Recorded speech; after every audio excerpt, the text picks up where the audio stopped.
الرحمن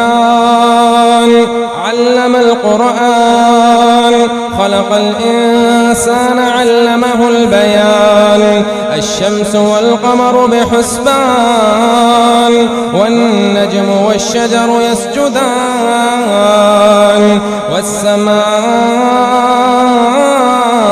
رفعها ووضع الميزان ألا تطغوا في الميزان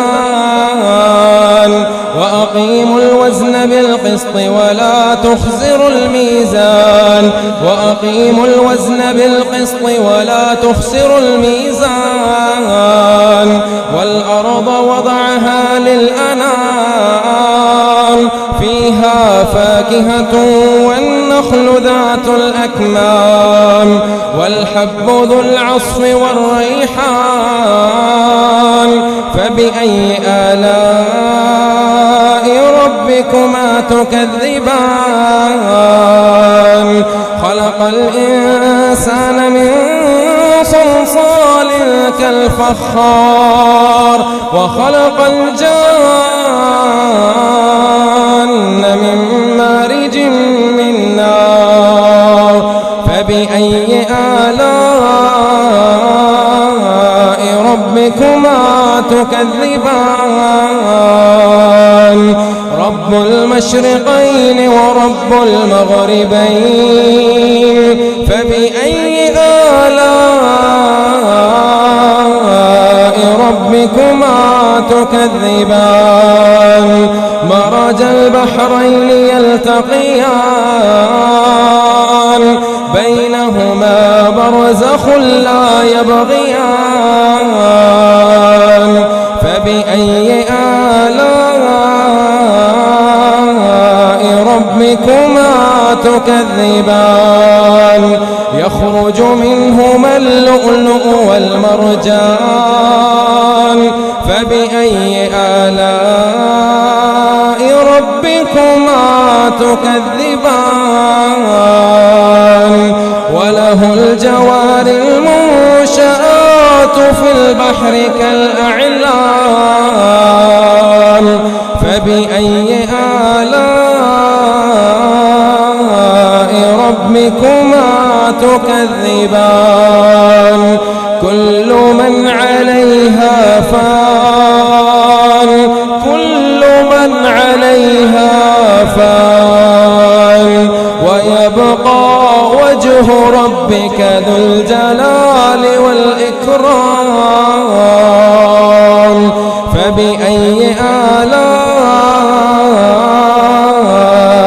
ربكما تكذبان يسأله من في السماوات والأرض كل يوم هو في شأن فبأي آلاء ربكما تكذبان سنفرغ لكم أيها الثقلان فبأي آلاء ربكما تكذبان يا معشر الجن والإنس إن استطعتم أن تنفذوا من أقطار السماوات والأرض فانفذوا لا تنفذون إلا بسلطان فبأي آلاء ربكما تكذبان يرسل عليكما شواظ من نار ونحاس فلا تنتصران فبأي آلاء ربكما تكذبان فإذا انشقت السماء فكانت وردة كالدهان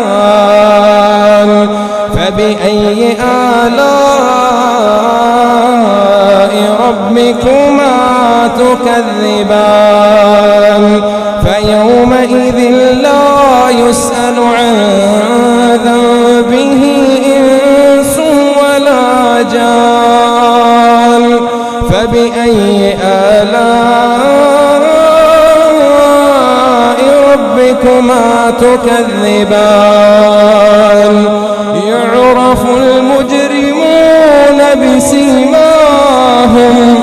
يعرف المجرمون بسيماهم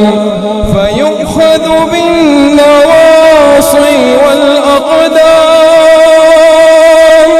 فبأي آلاء ربكما تكذبان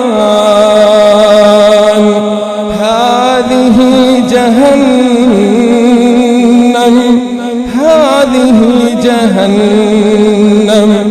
التي يكذب بها المجرمون يطوفون بينها وبين حميم آن فبأي آلاء ربكما تكذبان ولمن خاف مقام ربه جنتان فبأي آلاء ربكما تكذبان ذواتا أفنان فبأي آلاء ربكما تكذبان فيهما عينان تجريان فبأي آلاء ربكما تكذبان فيهما من كل فاكهة زوجان فبأي آلاء ربكما تكذبان متكئين على فرش بطائنها من استبرق وجنى الجنتين دان فبأي آلاء ربكما تكذبان فيهن قاصرات الطرف لم يطمثهن إنس قبلهم ولا جان فبأي آلاء ربكما تكذبان كأنهن الياقوت والمرجان فبأي آلاء ربكما تكذبان هل جزاء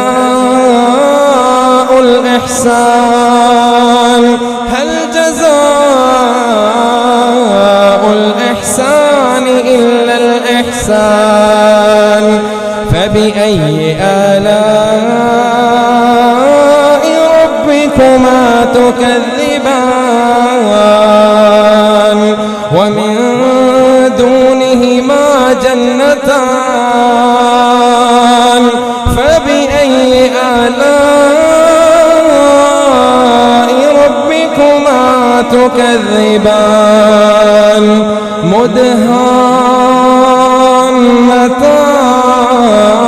مدهامتان فبأي آلاء ربكما تكذبان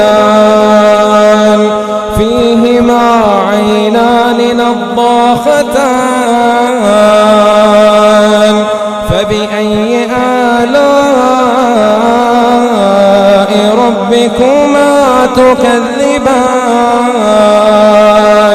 فيهما فاكهة ونخل ورمان فبأي آلاء ربكما تكذبان فيهن خيرات حسان فبأي آلاء